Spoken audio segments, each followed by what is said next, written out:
You're listening to School Counseling Simplified, a podcast with easy-to-implement strategies for busy school counselors. Here's your host, Rachel Davis from Bright Futures Counseling.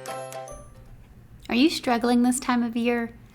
I know it can be really stressful. May is crazy. For many of you, it's your last month of school, and some of you are still sticking it out till mid-June. Either way, I know it can be kind of chaotic, and you may be thinking, I don't have time to learn one more new thing. This is just too much. But I have something I think you're going to love and I think will really help you. I'm so excited to announce that I am doing a free video training series about how you can use school counseling data to improve your program and advocate for your role. So I'm going to show you how you can transform your counseling program by using these data collection tools. This does two things. It helps you better serve your students and advocate for your role in your profession as a school counselor. So like I said, it's completely free, and I'm giving you a freebie that I think will really help you this time of year. So it's a 4-part video series, and here's how it works. It's going to all start on May 9th, on Monday, and each day we're going to drop a different video. So be sure to sign up now so you can know exactly when the video goes live. Watch the first video, and then Tuesday the second video, and then the third. So I broke them up so it's really manageable. You have time. These are short videos. I think you're going to learn an applicable strategy that you can use right away.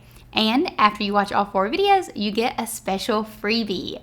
So what you're going to learn the ins and outs of my favorite data tracking tool.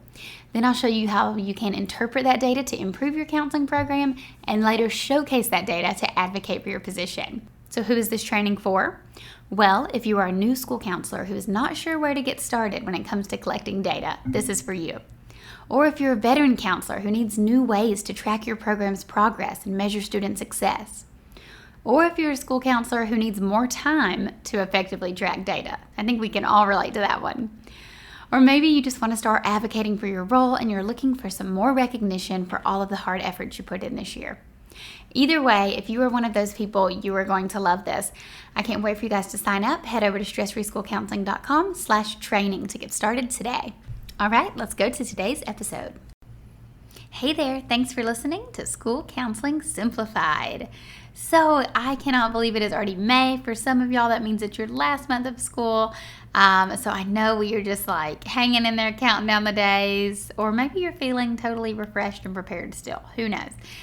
Either way, I would love to hear how you're doing. So reach out to me. Send me a message on Instagram at Bright Futures Counseling. I love to connect with you guys. Last month, we focused on getting you ready for interviews and the resume process and all of those things you need through your internship, graduation, applications, and first days as a counselor. I hope you took advantage of my boot camp. It's not too late. You can still sign up. That's my free program for new counselors. But I also wanted to mention, I forgot to mention last week, but there's a book that you may be interested in if you are a new school counselor, and it's The School Counselor's Guide to Surviving the First Year, and that's by Heather Couch. So Heather is a school counselor in Cincinnati, and she wrote this awesome book. She sent me the copy a few months ago, and I got to check it out. So we'll link to it in the show notes if you guys are interested in learning more about that, or if you're a first-year counselor, this may be right up your alley. But today, we're going to talk about data collection. This month, in fact, we're talking all about essential data tools that I love to use. And I wanted to kick them off with one of my all-time favorites, which is the behavior progress monitoring forms or behavior surveys. So these are surveys that you send to teachers and parents. Now, lucky you, it's not just me rambling on about why I like these today. I actually have a special guest on the podcast today. I have a school counselor named Jessica, and Jessica is going to share with us a little bit about her journey as a school counselor, what she loves about the profession, what's kind of challenging, how she got to where she is today, and how she uses these data tools with her own school counseling program and how it has made a huge result and impact. Speaking of, she's one of our Impact members as well. So you're going to hear Jessica talk a little bit about the program, why she likes it, and how she uses the resources that are provided in that as well. All right, let's hear from Jessica. Hey, Jessica, how are you today? I'm good. How are you? I'm great. I am so excited to have you on as a guest. As the podcast listeners may know, I'm starting to have more guests on, but I don't usually have like a ton of guests. So it's always exciting and fun. And it's really fun to talk to someone who's currently, in the classroom, like boots on the ground, school counseling. So I can't wait for you to share with us a little bit about what it's like for you, like day in the life for Counselor Jessica. And then we'll chat a little bit about some data tools that we love. So tell us about who you are and your journey as a counselor. My name is Jessica Weinberg. I am an elementary school counselor in California on the Central Coast. And my journey as a counselor has been very interesting. I graduated from grad school in December of 2019 and started my job in January of 2020. And I counted the other day, I was 10 weeks on campus before we went virtual. Oh my gosh. So, so most of my experience was virtual. And so I feel like this is my first real first year because we're on campus and it's somewhat normal. So there's been lots of curves thrown at me and just trying to be as flexible as possible. So yeah, what a time to get started. So you've been a counselor for 2 years, right? Yes. But before that, you were already working in education, right? Yeah. So I taught preschool for about 6 years. And then that was in Colorado where I lived. And then I moved out to California and wanted a little bit of a change, but I wasn't quite sure what. So I started as a special education instructional aide. And then I did just a little bit of soul searching on what I wanted my next move to be. And I actually had a parent of 2 kiddos that I had in preschool who was a school counselor. And so I called her up one day and was like, tell me all about your job, the good, the bad, everything. And after that conversation was when I decided to apply to grad school. So awesome. That's very cool. Well, that's what we want to ask you today, the good, the bad, the everything. No, that's really cool. And I love when counselors bring like a variety of experiences. So how have those experiences kind of shaped you as a counselor, like working with the special ed students and the pre-K students? Do you work with those populations now? I do. And at the beginning, because I was so used to doing lesson plans for preschoolers, it was like the 4th and 5th graders were kind of scary to me. I was like, I don't know what to do with these kids. But then I realized just how independent they are and you can do a lot with them. So that has been part of my experience just from the preschool lens. And then with the special education lens, I feel like that job made me a lot more patient and understanding. So I think that in general just has helped me be a better counselor because you can kind of see where those kiddos are coming from and all the struggles and challenges that they have. Yeah, definitely. Definitely. So tell us, what is something that you love about your job? Well, I love just the kiddos and how excited they are all the time. And at the elementary level, you definitely feel like a celebrity walking around campus. And my office is right in the office and I have a window so I can see everyone that comes in. So all the kiddos wave to me. And so I think with us being virtual for a lot of the beginning of my career, I had to spend a lot of time just building rapport virtually. And so I think that helped. So there's not a stigma with counseling. So I actually have to tell kids, you can't just say you're having a problem just to come hang out with Weinberg. Right. So I think that's the best part, just lessening the stigma and just being around the kiddos. Yeah, no, it is fun when they think you're the best and they want to hang out.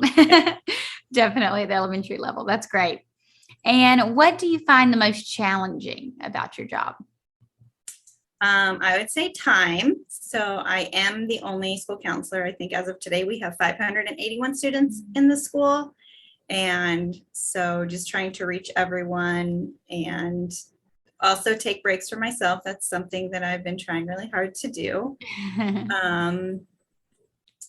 Just trying to hit all 3 tiers and, meet everyone's needs, but also have time to go out to recess. So I can see all the kids. So yeah, I'd say just time.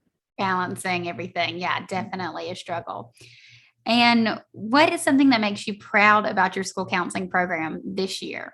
So have you guys been in person all year this year? We have. Yeah. Okay, nice. Well, actually today my principal asked me to give him some bullet points of my school year. for a meeting he has with the district office. Ooh. And so I went through and like calculated all my tier 1, tier 2, tier 3. And after I was like, wow, I've done a lot this year. Yeah. So yeah, I think just the amount I've done, the amount of students I've reached, and that it's been pretty consistent throughout the year. Yes. That's why I love doing those like end of the year reports too, because they're kind of fun, not only to do for other people, but like to do for yourself, just to see, just to reflect and remind yourself of like all the awesome things that you've been doing. Yeah. That's so great. Okay. So what are you most looking forward to during summer break? So it is May and I'm sure you're getting like a little burnout. Are you guys, so you're in California, do you go till June? No, we are out, I think the 26th. So we have a month left. Okay. Okay. So, Nice. Nice. So yeah, what are you most looking forward to about summer break? I think just like having a break and a breather, but also having that time to kind of get things organized and ready and planned out for next school year. So when it does start, I like have a good general idea of what I want to do versus like this year it was like kind of scrambling of what am I doing? Yeah, that's what I was going to ask. I bet last summer with the transition from virtual to in person, you didn't probably plan as much because you probably didn't really know what you needed to do. Right. Awesome. Yeah, make sure you take time to relax and have fun too. So if you guys get out end of May, are you going back kind of like early August then? Yes, we usually do. They haven't solidified our calendar yet. There's a lot of teacher opinions right now about going back so early. So we'll see what ends up happening. Okay. So you are one of our impact members. So listeners may know that's my membership that I have for school counselors. And you were like an OG impact member. Yes. I think you like joined the day or the day after we like opened the doors for the very first time, which is awesome. So it's been really cool to have you, that's why I wanted you to be a podcast guest, because I feel like you just are like my friend and I've known you for so long and you've just been such a part of our community there. So tell us, why did you decide to join Impact? I think because I just felt like I really needed that guidance as a first year counselor. I think a lot of the time I just like didn't know like what I was doing. And so I felt like that was going to just provide a lot of guidance and ideas and also help kind of build my resources. Yes. Yeah. And how has it been? Has it still been as helpful now that you're a second year counselor? Yes, it has been super helpful. And I don't always use like the resources that exact month. A lot of them I have, but then some of the other ones I just kind of have in my toolkit for when things pop up or when I'm planning for other months. So it's been super helpful. Good. Oh, that makes me so happy. Yeah. I always tell people if you want to use them that month, that's awesome. But if not, just download them, organize them in like a Google file or Google Drive, or if you want to print and organize them that way, whatever. But then you just kind of are starting to build this like content resource library that you have. Yes. Awesome. So what we've talked about it a little bit, but what do you like the most about your Impact membership? I think one of the best things has been the individual resources, because when I started out, I feel like I had no clue what I was doing. And so we would just sit in my office and I'd talk to kids and I don't feel like I was being very effective. And so just having those activities and tools to use with them, but also the trainings where we all get together and talk. I think that's also been really helpful, because as counselors, a lot of the time we feel like we're doing it all on our own. And so that has been really helpful just to have that community. Yeah, I know. I love hearing what everyone's up to at their school. And then you can bring like challenges and kind of troubleshoot with each other and everything. Awesome. Well, this month on the podcast, we are talking about essential data tools. So in Impact, we give you a data tool every month to use. So I want to know which one is your favorite, or like which one do you find yourself using a lot? The ones that I've been using the most lately have been the rating scales for parents and teachers. I've found those super helpful just to see what parents are seeing at home and what teachers are seeing at school and how they might be really different. Yes. But also being able to see if any progress has been made throughout the counseling sessions. Yes, I love those as well. So those are like those behavior surveys that you're sending home to parents and teachers. Now, a few questions. Are you doing these with groups, individuals, both? Who are you sending these home to? Both, mostly with individuals, but I have used some of them for my groups. Okay. And then are you sending home paper versions or are you doing digital version? It kind of depends on the parent. Mm-hmm. The teachers all get paper because I've noticed that our teachers just prefer that kind of stuff. If the parents are pretty tech savvy, I will send the digital one, but otherwise I'll send a paper one. Okay. And do you feel like you're getting a good, like, are you having to beg to get them back, or are people sending them back pretty easily? No, they're pretty quick at sending them back. So. Oh, nice. Okay, yeah. Good. That's why I kind of prefer the digital one sometimes, because I feel like the paper is just like more of a delay for people. But yeah, that's good to know. I'm so glad that you're getting them back, because it can be with the students, like if you're doing like a student assessment or something, you can do it like right there with them. But when you're having to like send it off, you're like, please bring it back. Yeah. That's awesome. I also do digitally if I don't want the student to see it. Oh yeah, that's a great idea. I didn't even think about that. Yeah, because if you put it in their backpack or whatever, they can definitely look at it. And then oh my gosh, I can't believe I've never thought about that. They might be thinking like, what's wrong with me? Or, what are these questions or whatever. That's awesome. That's a really, really good idea. I love that. So when you're using your behavior surveys, how have you found that those have, improved or transformed your counseling program? Well, I think just being able to look at what the student like scores the lowest on, so you know what exactly to target and work on with them, because you don't want to like spend all this time working on something that they're really good at already. Exactly. Yeah. And then overall, have you been pretty like impressed with your results? Have you found that most students have improved as a result of the counseling you've done with them? Yeah. Oh, that's awesome. That's awesome. Because I'm always telling everyone, like, even the not bad data, but even if you're not seeing a big result, it's still super helpful, because then you can, tweak things. But it's the best just when it works the first time. Definitely. Awesome. Well, I'm so glad you're loving those. Just for fun. So I did not send you this question in advance, so it's kind of on the spot, but just for fun one, is there anything that you're reading right now or watching right now? It can be like counselor related or just completely nonsense fun. Just want to know what you're up to. Any good shows or books that you've been watching or reading lately? I just finished a book recently called More Than Enough, which is about kind of like minimalism and just simplifying your life, which is something I'm kind of super interested in right now. So that was really interesting. The woman who wrote it, she did a no spend year. So they went a whole year without spending money on things. Oh, wow. So they would do, for like holidays, they would do experiences, but they wouldn't buy things to bring home, which I thought was super interesting. Ooh, I like that. Yeah, I've always found the minimalist lifestyle kind of inspiring as well. I know in my personal life, we travel a lot. And now when it was just me and my husband, we used to be like really minimal. And we actually like backpacked for a couple of years, like literally just backpacks. But then we have our son, and now we have like 4 rolly bags and the car seat and the stroller, like everything. And it's nuts. And we're having another. And I'm like, we literally can't add more bags because we're already paying like for these bags. And you only get so many bags. And we only have so many hands. Like he'll drop me with the baby and all the suitcases and then go park the car and then come back. But I can't, I'm stuck on the curb because I can't like wheel them all in because there's too many things. It's crazy. And it's just stressful. And then we don't even end up like using half the things, like wearing half the clothes or whatever. I mean, some of the times we bring a bag because we like to buy stuff in the States and bring it back to Costa Rica, like stuff we can't get here.